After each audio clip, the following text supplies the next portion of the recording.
Bawat pamilyang Pilipino ay nangangarap na magkaroon ng sariling bahay at lupa o halos lahat ng pamilyang Pilipino.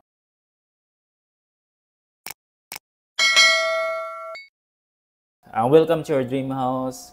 My name is Sylvester. So, sa video na to ay magbibigay ako ng tips or guidelines para magkaroon na kayo ng idea o ano ang kailangan nyo paghandaan in case plano nyo na magtabil ng bahay or naghanap na kayo ng bahay, especially dito sa Zamboanga City.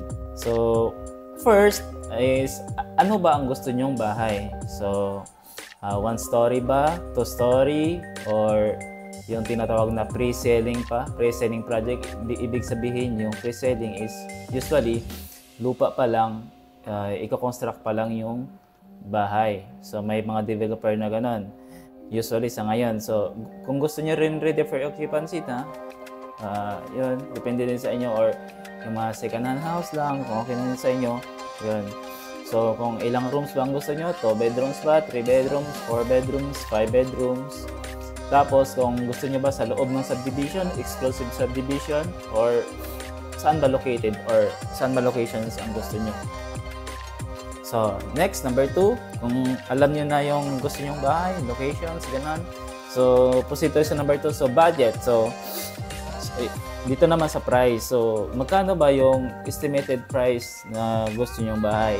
Ang kailangan nyo paghandaan, lalo sa budget, is yung sa reservation fee at sa down payment. So, yung sa down payment naman is merong installment, merong one-time payment na. So, usually, basta pre-selling project pa yung yung bahay, example, pag lupa pa, usually, yung mga developer, nagbibigay yan sila ng installment.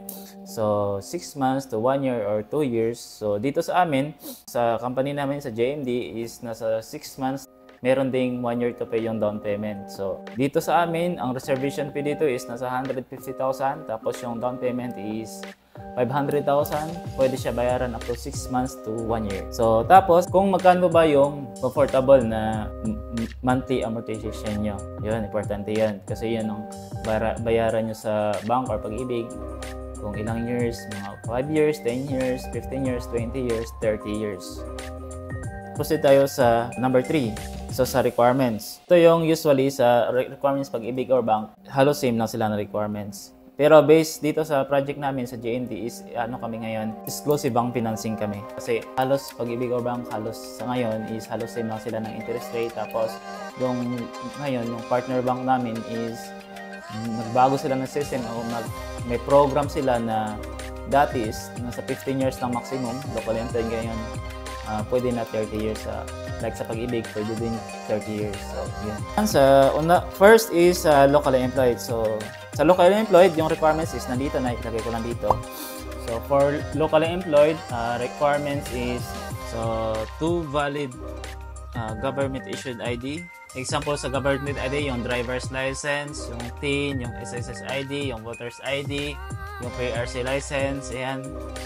Tapos, sa number 2 naman is 2 government-issued ID din sa spouse if married. Sa single din, husband and wife, ganun din. Pati kung may co-borrower kayo, ganun din. Meaning yung co-borrower is parang pwede husband and wife. Parang i-combine nyo yung monthly income nyo para mas malaki pa ang pwede nyo ma-loan sa Pag-ibig or bank. Yan. Tapos, sa birth certificate, tapos sa mga single is Sinumar. Tapos sa marriage contract, sa 3 months latest payslip, certificate of employment stating the salary of or contract of employment. Tapos 6 months latest bank statement. So sa OFW naman, sa ating mga overseas Filipino workers na nagtatrabaho sa abroad, sa ibang bansa, or yung mga seaman. So ito yon. Ganun pa rin. Ito yung mga requirements, halos same lang. Tapos, latest 6 months remittance to family. Tapos, meron siyang consularized SPA o consularized apostille, special power of attorney or attorney in fact dito sa Pilipinas. So, kung sino yung sa abroad yung makabil, nakapangalan sa kanya yung title, so sign ng mga documents, family member, yung first degree of consanguinity. Meaning yung parents, anak, step brother, step sister, and grandparents, gano'n. Yun yung sa attorney in fact niya. So sa mga for self-employed naman, ito yung mga businessman or businesswoman. So ganun pa rin. Tapos ito, nandito yung mga requirements. Tapos merong business permit at 6 months latest bank statement, DTI, tapos ITR or income tax return 2 years backward or audited financial statement signed by CPA. So, yun, at least magka-idea na kayo sa mga requirements.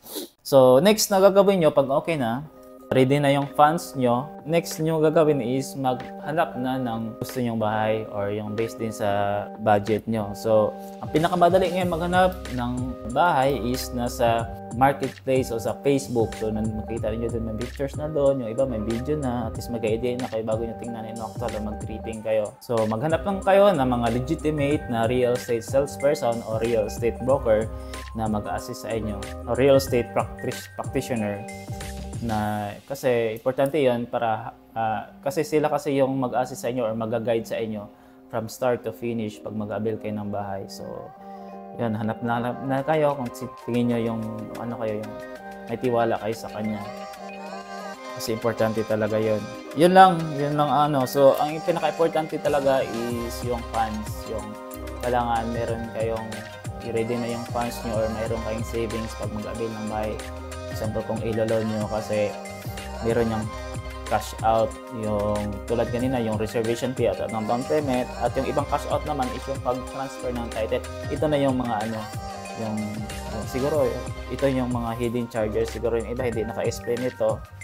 So yung mga tulad ng sa electricity connection, yung water connection, yung sa occupancy permit, yan din yung mga another expenses nyo. So sana nakatulong itong simpleng video na to sa inyo, at least nabigyan kayo ng idea paano mag-avail ng bahay or nangangarap na kayo mag-avail ng bahay. At least alam nyo na ang mga kailangan nyong paghandaan pag mag-avail kayo ng bahay or package house in lot na. So yan lang siguro, no. So isa din ako na makakatulong sa inyo kung naghahanap kayo ng bahay dito sa Zamboanga City. So, kasi Zamboanga City base ako ngayon. So, in the future, magbibigay din ako ng mga another tips or another information para magbigyan kayo ng paano mag-avail about sa pag-avail ng bahay or about sa real estate. So, yun lang. My name is Sylvester. So, real estate salesperson dito sa GMD. Yan, company namin, GMD Realty and Development, or unit manager din ako sa GMD Realty and Development. So, kung gusto nyo mag-visit dito sa office namin, located kami dito sa Yubingco Star Mall Potik, second floor sa food court lang banda. Yan, ilalagay ko dito yung office namin.